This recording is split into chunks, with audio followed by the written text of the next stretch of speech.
On va faire beaucoup de lecture. OK? Êtes-vous prêts? Parce que là ce n'est pas un message ordinaire que je vous donne. Je vous donne un message étude. C'est vraiment une étude que je vous donne. Et j'aimerais que vous soyez capables, autant que possible, de suivre avec moi dans vos Bibles. Mais là, on va aller à Chicago, on va aller à Los Angeles, on va aller à New York, on va aller à Alaska, on va aller partout. Là. Okay? On va se promener. Là. Okay? Parce que la parole de Dieu a tellement à nous dire. Et en plus, la parole de Dieu parle pour elle-même. Elle parle pour elle-même. Et la manière que je vais entamer un petit peu l'étude ce matin, ou le message, c'est un petit peu comme ça qu'on fait le mardi. Le mardi matin, lorsqu'on se rencontre pour notre étude, là, on fouille, on regarde ce que la Bible dit, on creuse, on se pose des questions, vous posez des questions parfois, et on essaie de trouver réponse dans la parole de Dieu. Donc, je vous invite à tourner avec moi dans le psaume 15, et ensuite dans le psaume 4. Le psaume 15 et le psaume 4. Et on va juste lire pour commencer un verset, en fait 2 versets dans le psaume 15 et ensuite dans le psaume 4 un verset. Psaume de David, ô Éternel, qui séjournera dans ta tente, qui demeurera sur ta montagne sainte, celui qui marche dans l'intégrité, qui pratique la justice, qui dit la vérité selon son cœur. Allons maintenant dans le psaume 4. Juste un verset.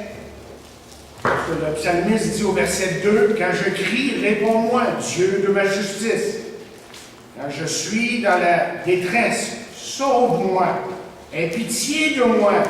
Écoute ma prière. » Dieu notre Père, bénis ta parole ce matin. Afin que cette parole, encore une fois, puisse nous emmener à regarder vers toi en toute situation, dans nos vies personnelles et en tant qu'Église locale aussi. Nous remercions pour ce privilège que nous avons de lire ta parole librement, sans contrainte, et que ton esprit maintenant nous éclaire. Nous prions dans le nom de Jésus. Amen. OK, au début de l'été, j'avais commencé une série de messages sur les marques du vrai adorateur. Je n'ai jamais fini. Je pense qu'on est bon prêt à finir. Il y a beaucoup à dire sur ce sujet encore. Et ceux qui étaient là, vous allez vous rappeler que la base de notre étude, de cette série de messages, était le psaume 15. Et je pense que j'ai fait 400 messages, qu'on est juste rendu au verset 2. Il y a tellement de choses à dire dans la parole de Dieu. Et depuis ce temps, évidemment, il y a eu les vacances. Il y a eu des temps où il a fallu aborder d'autres sujets, parce que comme pasteur, évidemment, je suis très conscient des fois qu'il faut dévier un peu de ce qu'on fait et d'aller dans des sujets pour aider les gens vraiment cheminer dans leur marche spirituelle. Mais j'aimerais revenir sur ce sujet, sur le psaume 15, et surtout ce matin, nous allons commencer avec le psaume 4. On l'a déjà abordé. Alors, si quelques-uns d'entre vous vous dites, il me semble que j'ai déjà entendu ça, c'est possible, mais je sais que pour bon nombre de vous, parce que c'est à l'été, vous n'étiez pas là certains dimanches, ce qui fait que vous avez manqué les bouts. Alors, on va essayer de rassembler ça ensemble et de vous donner là, le tout dans une série de messages qui est intitulée « Les marques d'un vrai adorateur ». Et au verset 4, au verset 2 du chapitre 4 des psaumes, on a lu là, « Quand je crie ».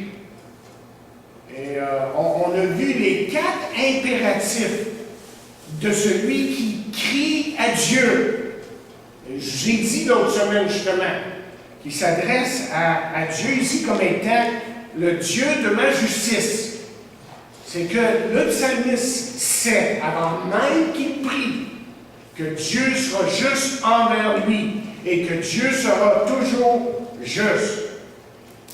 Mais quelles sont les caractéristiques de ce cri? Et des fois, vous savez, on en est rendu là, nous crions littéralement à Dieu, pas dans le sens peut-être vocal autant, mais dans nos cœurs, on ressent là, cette impulsion pour crier à Dieu, pour l'interpeller. Et remarquez comment il dit les choses ici. Il dit, quand je crie, réponds-moi. Réponds-moi. C'est-à-dire que quand le psalmiste parle ici, c'est qu'il reconnaît que Dieu est sa seule source. Et que le psalmiste est en train de décrire ici l'homme dans la première béatitude. Vous vous rappelez? Heureux celui qui est pauvre en esprit. Et quand la Bible dit heureux celui qui est pauvre en esprit, ça veut dire celui qui, laissez-moi vous le dire comme ceci, qui a vidé ses armoires et qui n'a absolument rien à donner à Dieu. Et Dieu dit, maintenant je peux te donner tout ce que j'ai à te donner. Et donc il dit, réponds-moi. Je n'ai autrement dit personne d'autre à qui je peux me tourner. Et lorsqu'on s'approche de Dieu de cette façon-là, Dieu peut évidemment agir. Ensuite, il dit, sauve-moi. Toujours au verset 2 du chapitre 4. Là. Et quand il dit, sauve-moi, littéralement, dans l'hébreu, ce qu'il est en train de dire, c'est, donne-moi un répit. Il est tellement fatigué de ce qu'il vit. Et peut-être que vous êtes comme ça ce matin, vous êtes fatigué de ce que vous vivez dans votre vie. Et lui, il est en train de dire, bien, donne-moi un répit, là. Et vous vous rappelez ce que Jésus a dit à un moment donné, venez à moi, tout ce qui est fatigué et chargé. C'est justement ce qu'il nous offre, évidemment. Et le psalmiste est en train de dire ici, essentiellement, qu'il ne peut pas continuer par lui-même. Et ensuite, troisièmement, il dit, aie pitié de moi. Littéralement, ce qu'il est en train de dire ici, c'est use de grâce envers moi. C'est dans une vieille traduction, ça. Use de grâce envers moi. Fais-moi miséricorde. Et parfois, vous savez, c'est tout ce qu'on peut dire à Dieu. On ne comprend pas ce qui se passe dans nos vies. Les choses sont difficiles. Il y a des choses qui nous dépassent. Et on est un peu comme le publicain qui dit « Oh Dieu, aie pitié de moi, qui suis un pécheur. » Et ensuite, il dit « Écoute ma prière. » C'est le quatrième point ici de ce cri vers Dieu. Quand il dit « Écoute ma prière », il est en train de dire essentiellement ici qu'il remet son sort dans les mains de Dieu, dans la miséricorde de Dieu. Le psalmiste fait confiance à Dieu. Mais en quelle sorte de Dieu fait-il confiance? Bien, c'est le Dieu de l'Alliance. Si vous tournez avec moi dans Exode 34, Exode 34, vous allez voir de quoi on parle ici. Le Dieu de l'Alliance, celui qui fait alliance avec son peuple, qui se plaît de venir au secours de son peuple. Et voici ce que nous lisons dans Exode 34, verset 6. Et l'Éternel passa devant lui et s'écria, l'Éternel, Dieu miséricordieux et compatissant, lent à la colère, riche en bonté et en fidélité.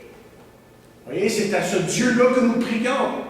Un Dieu qui nous aime et qui veut faire de grandes choses dans nos vies. Est-ce que vous voulez connaître la grâce de Dieu dans votre vie? Je pense que oui, que tout le monde veut connaître la grâce de Dieu dans sa vie, évidemment, de connaître la présence de Dieu, la réalité de Dieu, le mouvement de Dieu dans sa vie.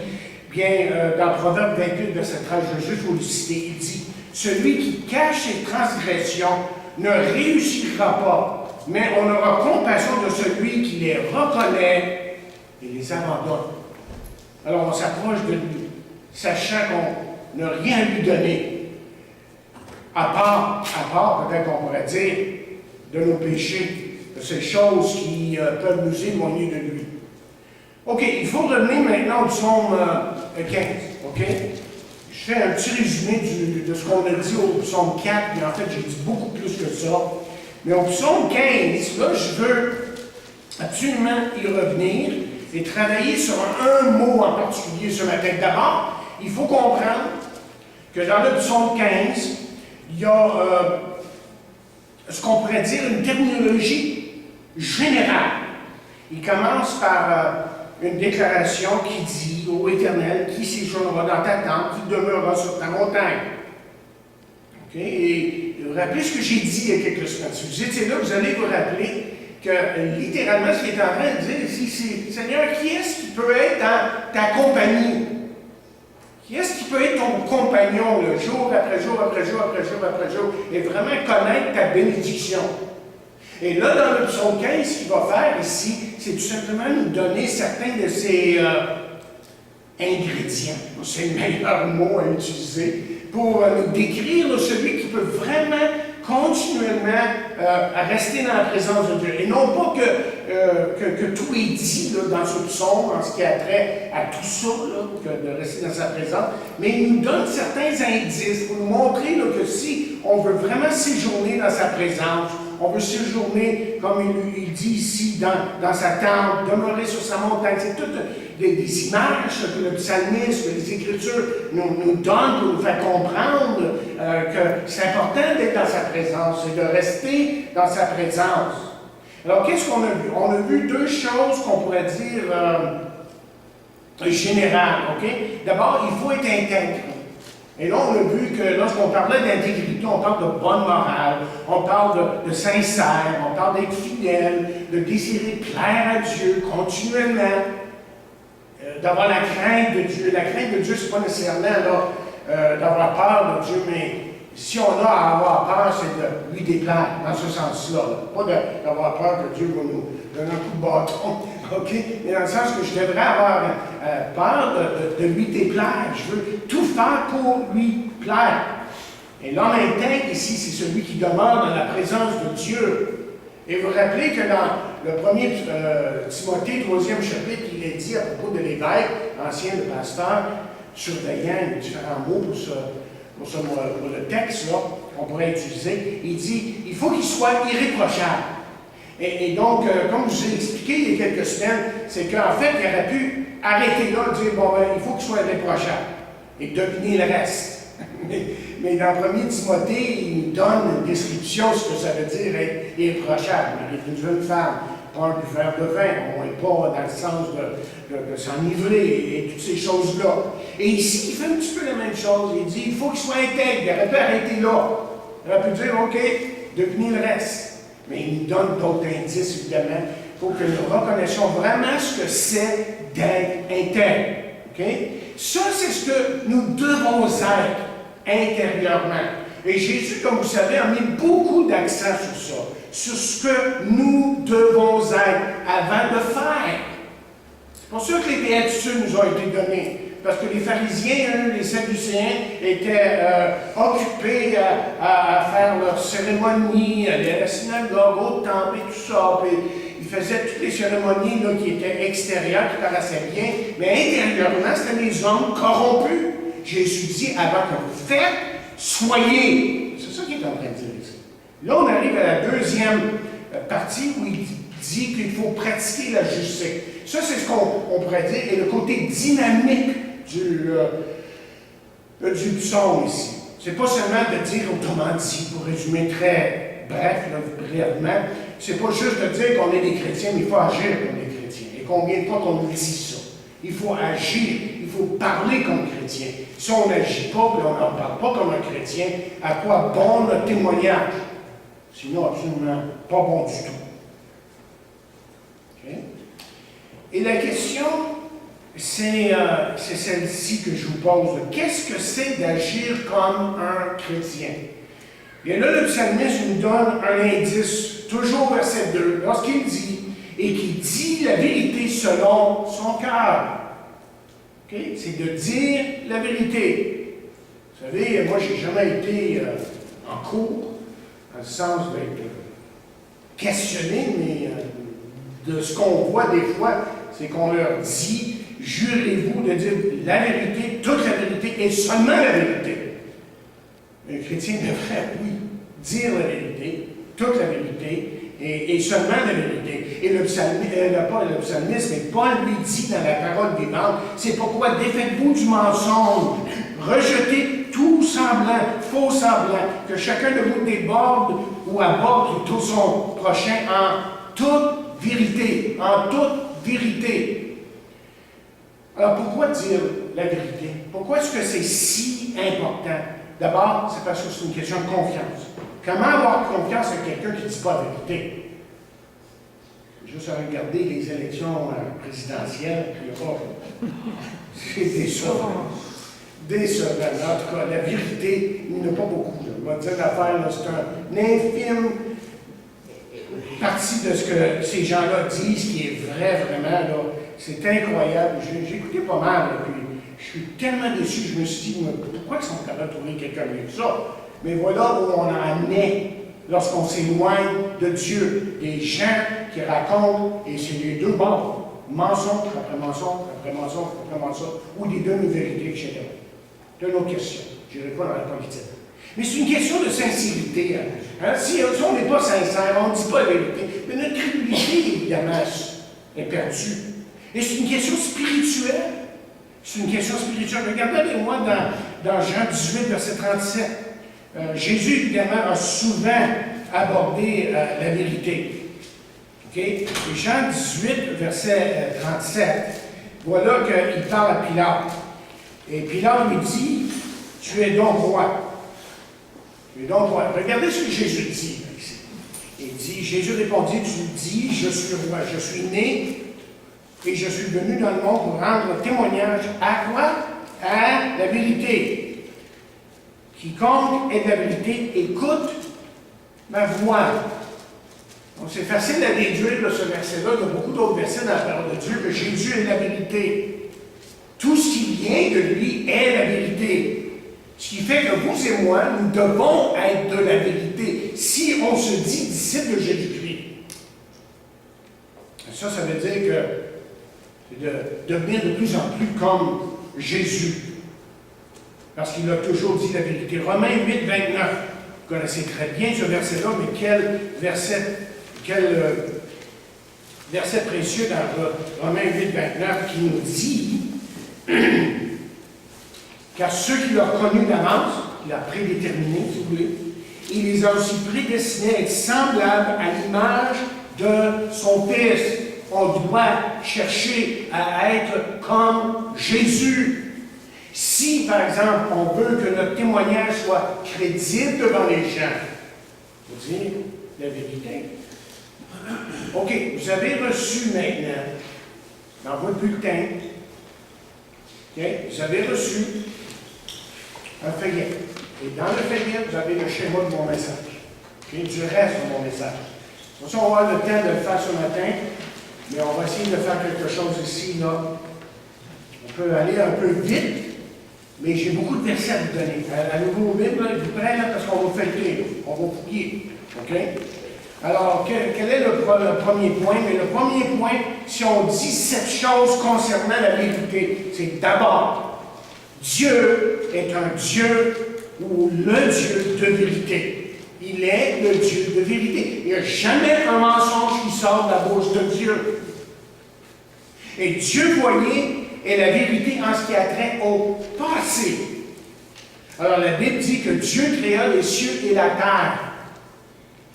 Et pourquoi est-ce que je crois que Dieu a créé les cieux et la terre? Pas parce que j'ai prouvé d'une façon scientifique que Dieu a créé les cieux et la terre, c'est parce que Dieu le dit dans sa parole. Et il est la vérité. Regardez Hébreux 11, verset 6. Un élément tellement important dans notre marche avec Dieu, ou pour celui qui veut s'approcher de Dieu. Il est dit là, dans Hébreux 11, verset 26, « Or, sans la foi, il est impossible de lui être agréable, car il faut que celui qui s'approche de Dieu croit que Dieu existe et qu'il est le rémunérateur de ceux qui le cherchent. » Alors, la Bible, comme vous savez, j'ai souvent dit, mais ce n'est pas de prouver que Dieu existe, elle dit tout simplement, il est là. Il est là. Dieu créa les cieux et la terre. Et deuxièmement, Dieu est la vérité en ce qui a trait au présent. Au présent. Jésus dit par exemple, allez à moi pour tout ce qui est fatigué et chargé. Et Matthieu 11, 28. Mais dans Éphésiens 1, 3, regardez Éphésiens 1, 3 avec moi. Ça, c'est un verset que vous devriez souligner dans votre Bible. Okay? Pour le chrétien, c'est tellement précieux de réaliser ce qu'il a là, depuis qu'il est venu à Christ. Béni soit le Dieu et Père de notre Seigneur Jésus-Christ, qui nous a bénis de toute bénédiction spirituelle dans les lieux célestes en Christ. Donc, toutes les bénédictions spirituelles, je les ai en lui. Je me tourne vers Jésus et la solution est là. Et notre monde aujourd'hui, comme vous savez, est à la recherche de réalité spirituelle. La seule réalité spirituelle qui existe, c'est Jésus. Et ensuite, il est aussi la vérité en ce qui a trait au futur, à l'avenir. Parce que les gens se posent beaucoup de questions sur l'avenir. Bon, il y aurait tellement de versets qu'on pourrait regarder, mais allons dans l'Apocalypse, dernier chapitre, effectivement, de l'Apocalypse, qui est le chapitre 22 et au verset 20. Voici ce que nous lisons. Celui qui atteste ces choses dit, oui, je viens bientôt. Amen. Viens, Seigneur Jésus. Qu'est-ce que la vérité pour le futur, pour l'avenir? La vérité est simple. Jésus revient. Jésus revient. Il revient chercher son Église. Mais il vient pour plus que ça. Ça serait trop simpliste de dire, bien, il vient pour chercher son Église. Vous savez pourquoi il vient aussi? Il vient pour répandre sa colère. On oublie ça, là, des fois. On oublie, et on en parle très peu dans nos églises à certains moments, là, que Dieu est aussi un Dieu de colère. Romains, premier chapitre. Regardez ce qu'il dit. Romains, premier chapitre. Premier chapitre, verset 18. Et la colère de Dieu se révèle du ciel contre toute impiété et toute injustice des hommes qui retiennent injustement la vérité captive. La colère de Dieu, c'est quelque chose qui est réel, qui peut-être pour nous, pour le moment, est imperceptible, mais beaucoup de ce qui se passe autour de nous, sûrement sont les signes de la colère de Dieu. Dieu permet certaines choses pour parler au cœur des hommes, évidemment. Vous vous rappelez quand j'ai mentionné l'incident du 9-11, du 11 septembre 2001, je vous ai dit la semaine dernière que, justement, les semaines qui suivaient, là, que les églises à New York étaient pleines. Et Dieu a parlé par cet événement-là, évidemment. Et Dieu continue à parler. Mais on peut aller dans 1er Thessaloniciens, juste pour vous rassurer, là, pour ceux qui disent « Wow, la colère de Dieu s'en vient, c'est terrible, qu'est-ce qui va m'arriver? » Absolument rien. Pas à vous, en tout cas, si vous le connaissez comme votre sauveur. Vous savez, dans 1er Thessaloniciens, 1er chapitre, verset 10, il dit, peut-être au verset 9, on devrait lire, quand on raconte à notre sujet quel accès nous avons eu auprès de vous et comment vous vous êtes convertis à Dieu en abandonnant les idoles pour servir le Dieu vivant et vrai, et pour attendre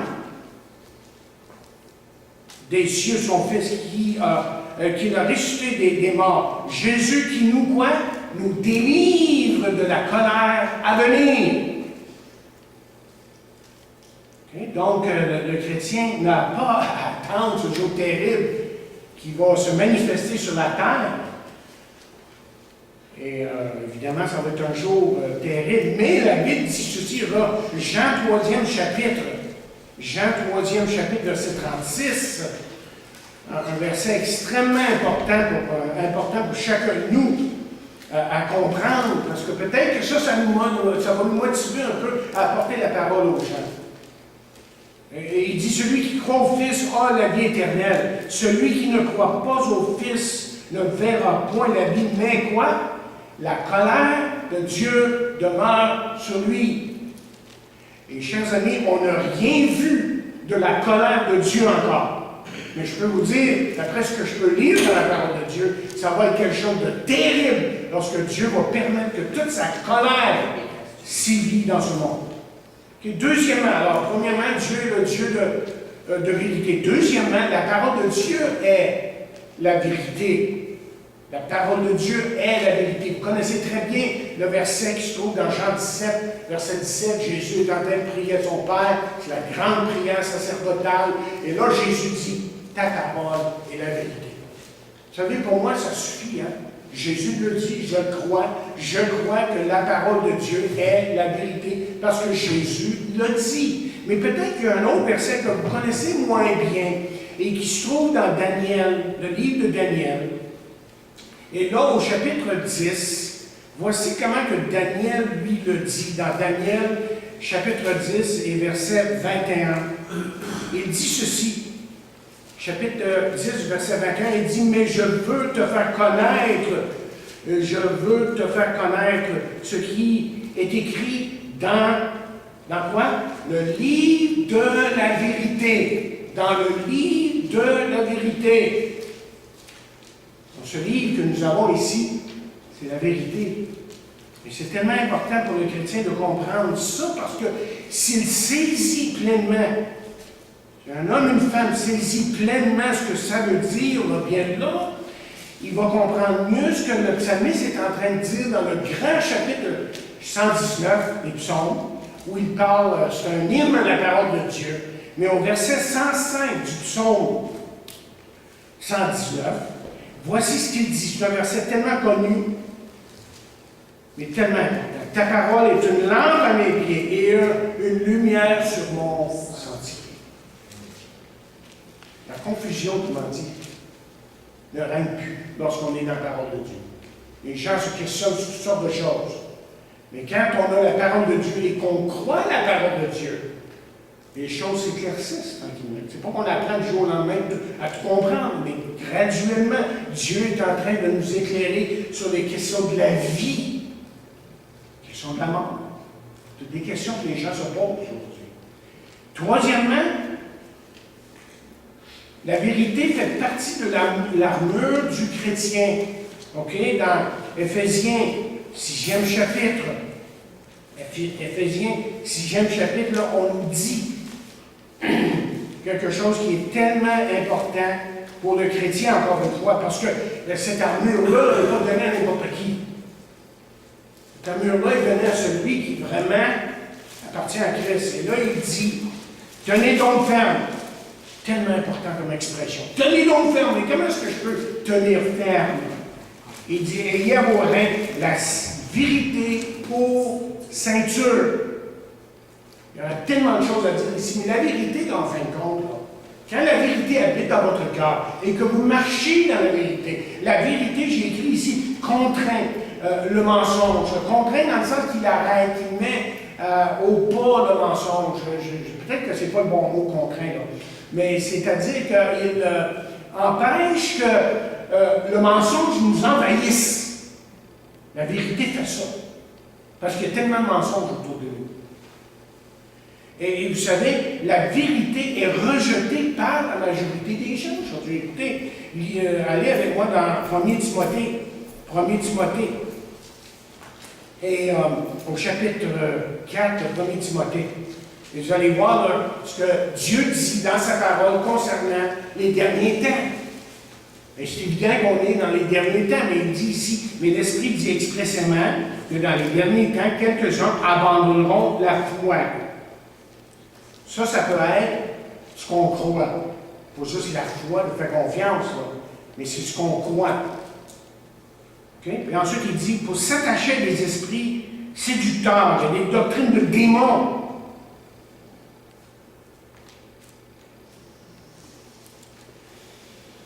Il y a des doctrines de démons qui s'enseignent dans les églises. Donc, je peux vous dire, c'est terrible ce que j'entends là. C'est terrible ce que j'entends à la radio, des fois, par l'Internet. Je ne peux pas croire qu'on dit ça à des chrétiens qui sont tous là, gloire à Dieu. Non, excuse-moi, je ne peux pas dire gloire à Dieu ce que tu viens de dire. Et je me demande même si ces gens-là sont même sauvés. Mais ils connaissent beaucoup la Bible. On va peut-être vous citer des versets après l'autre.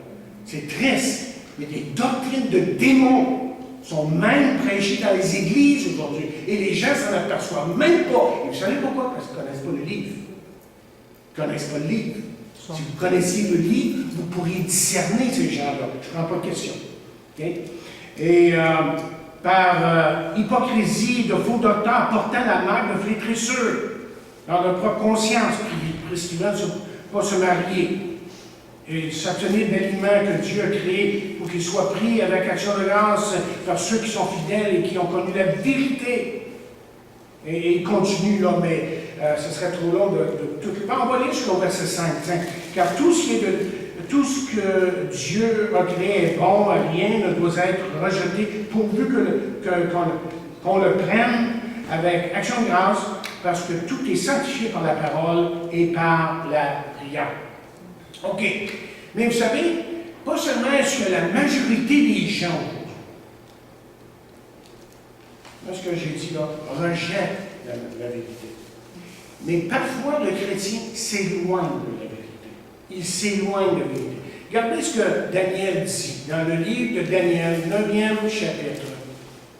Daniel, 9e chapitre. Et au verset 13. Il dit ceci. Daniel 9, verset 13, il dit, comme cela est écrit dans la loi de Moïse, tout comme toute cette calamité, est venue sur nous, et nous n'avons pas imploré Dieu, notre Dieu, nous ne sommes pas détournés de nos iniquités. Nous n'avons pas quoi? Été attentifs. Nous n'avons pas été attentifs à ta vérité. C'est ça le point là, j'essaie d'emmener. C'est qu'on n'est pas attentif. On n'écoute pas. Dieu nous parle dans sa parole. Puis là, on se laisse embarquer par toutes sortes de monde qui disent des choses qui sont vraiment pernicieuses, littéralement. Et pourquoi est-ce qu'on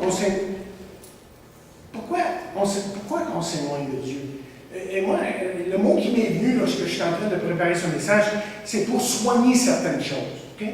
L'idée, c'est de soigner, d'entretenir certaines choses. Pour soigner un demi-mensonge. Et il y a tellement de choses, malheureusement, qui sont dites des fois, même dans l'Église évangélique, l'Église chrétienne, où c'est des demi-mensonges, des demi-vérités, et les gens s'en aperçoivent même pas. Et je vous en donnerai de ça à un moment donné. Okay? Et c'est pour soigner la chair à certains moments. Pourquoi est-ce qu'on on s'éloigne de la vérité? Parce que ça plaît à la chair. Et on est bien dans ça. On peut aimer le péché pour un temps au moins. Pour un temps. Mais un vrai chrétien ne marche jamais continuellement dans le péché parce que là, au moins, on met un gros point d'interrogation sur sa conversion. Si jamais il y en a une. Et ensuite, troisièmement, évidemment, c'est pour soigner peut-être une certaine vengeance, amertume qu'on garde dans nos cœurs. Donc, qu'est-ce qu'il fait? On s'éloigne de lui, tout simplement. Okay? Quatrièmement, l'Église en est la colonne et l'appui. Okay? Ça, vous allez trouver évidemment le texte dans 1er Timothée. 1er Timothée, le 3e chapitre et le verset 15. Okay? Le 3e chapitre de 1er Timothée et le verset 15. Alors, il dit, on va commencer au verset 14, c'est plus facile. Je t'écris ces choses avec l'espérance d'aller bientôt vers toi, mais afin que tu saches, si je tarde, comment il faut se conduire dans la maison de Dieu, qui est l'Église du Dieu vivant, la colonne et l'appui de quoi? De la vérité. De la vérité. Il y a une autre traduction qui dit ceci, je l'ai trouvé extrêmement intéressante cette traduction-là. Elle dit que l'Église est la famille de la vérité. La famille. C'est intéressant, il y a différentes traductions, parce que vous voyez, le grec, là, c'est une langue qu'on traduit en français. En anglais, toutes les langues de la Bible sont, toutes nos Bibles sont traduites évidemment d'une langue originale, le grec ou l'hébreu. Et des fois, le sens, là, on a de la misère avec un ou deux mots connexes dans notre langue, à vraiment dire tout ce qu'il peut y avoir dans ce texte-là. Et là, on a fait ressortir l'idée que ça veut dire que l'Église est la famille de la vérité. Ça m'a conduit, évidemment, à penser à ceci. Qu'est-ce qu'on trouve dans une famille? Là, on va trouver de l'amour, n'est-ce pas? On va trouver la correction. On va trouver la protection. Au moins ces trois choses-là. Pour vous aller plus loin, parce qu'on va se perdre. OK? Et la parole de Dieu, c'est ça. La parole de Dieu nous amène à aimer Dieu. La parole de Dieu, plus qu'on la lit et qu'on connaît la vérité, et je dis bien qu'on connaît la vérité, plus qu'on veut connaître la vérité, et on a un amour pour la vérité. Et c'est pas normal pour un chrétien de ne pas avoir un amour pour la vérité. Okay? Et deuxièmement, évidemment, la Bible me corrige. On a juste à lire le 2 Timothée 3,16, évidemment. Que toute l'écriture est inspirée de Dieu, pour corriger, évidemment. Et la Bible me corrige. Je la lis, je me dis, wow, je ne suis pas là. J'ai besoin de me repentir. J'ai besoin de confesser. J'ai besoin vraiment de m'approcher de Dieu. Elle me corrige. Et troisièmement, elle me protège. Elle me protège de quoi? Elle me protège du mensonge. Et il y a tant de mensonges autour de nous. Mais je veux que vous regardiez quelque chose dans Acte 2, verset 42. Acte 2, verset 42. Acte 2, verset 42. Et là, on lit ce fameux verset qui dit « Il persévérait dans l'enseignement des apôtres, dans la communion fraternelle, dans la fraction du pain et dans les prières. » Alors, tellement essentiel ici pour l'Église du Nouveau Testament, des Actes des apôtres, que c'était la base de leur marche avec Dieu, de leur vie en Christ, si vous voulez. Mais surtout, ce que je veux que vous remarquiez, c'est qu'ils persévéraient dans l'enseignement des apôtres. Mais c'est quoi ça, l'enseignement des apôtres? Vous allez dire, c'est ce que les apôtres enseignaient. Oui, c'est vrai. Mais qu'est-ce que c'est aujourd'hui l'enseignement des apôtres? C'est ça. C'est ça ici. Okay? Eux l'ont donné verbalement. Ils étaient vivants devant les gens qui étaient là. Okay? Nous, aujourd'hui, on a la parole de Dieu. C'est ça l'enseignement des apôtres. Et la Bible dit ici qu'eux, ils persévéraient dans ça.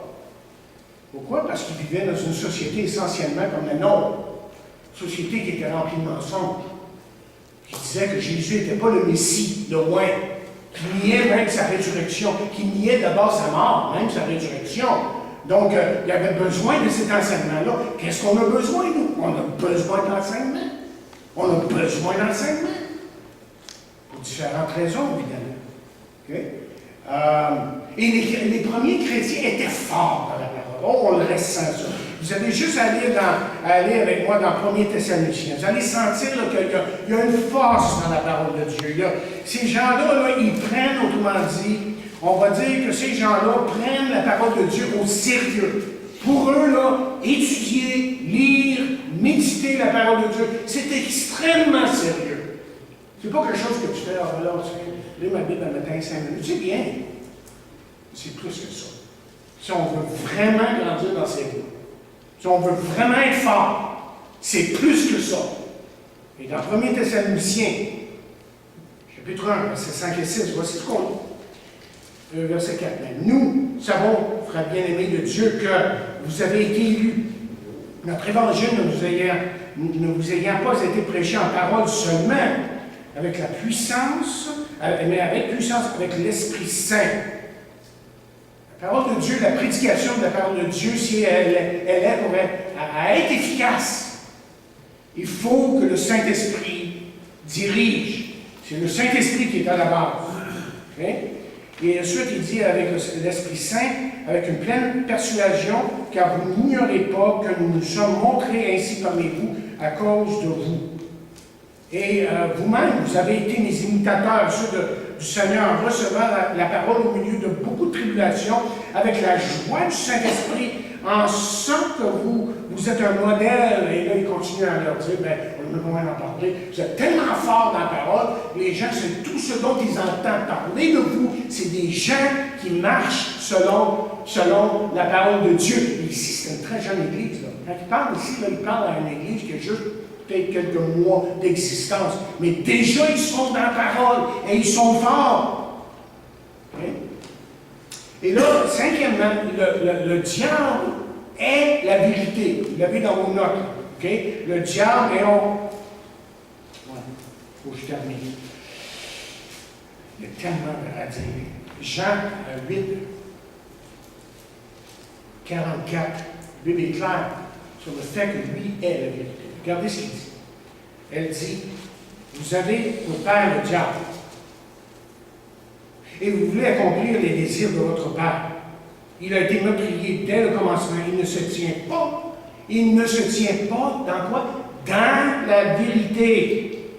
Parce qu'il n'y a pas de vérité en lui. Je devrais avoir une Bible qui est plus grosse, je pense que mes yeux me font défaut. Il n'est pas la vérité, il est la vérité. Il est vraiment la vérité. Et là, posez-vous cette question. Lui est la vérité. Hein? C'est un fait, ça, de la parole de Dieu. Mais qui domine notre monde? OK, on va dans Éphésiens 2e chapitre, évidemment. Il dit, vous étiez morts, au verset 1, dans vos offenses, dans vos péchés, dans lesquels vous marchiez autrefois, selon le train de ce monde, selon le prince de la puissance de l'air, de l'esprit qui agit maintenant dans les fils de la rébellion. C'est qui ça, les fils de la rébellion? Ça, ce sont ceux qui tournent le dos à Dieu, qui tournent le dos à l'Évangile. Ils sont en rébellion contre Dieu. Et il dit, l'esprit, cet esprit-là de Satan est en train d'agir en eux. Plus clair que ça encore, c'est 1er Jean. Si vous voulez quelque chose qui est dans mon plus, dans 1er Jean, 5e chapitre, regardez ce qui est dit là. Tellement important de voir ce que la Bible dit sur ces choses-là. Verset 18, il dit, nous savons que quiconque est né de Dieu ne pêche pas. Mais celui qui est né de Dieu se garde lui-même et le malin ne le touche pas. Ça, c'est tellement important de comprendre ce que je veux dire par ça. Le malin ne le touche pas. Mais on n'a pas le temps ce matin. Nous savons que nous sommes de Dieu et que, écoutez bien ce qu'il dit ici, et que le monde entier est quoi? Est sous la puissance du malin.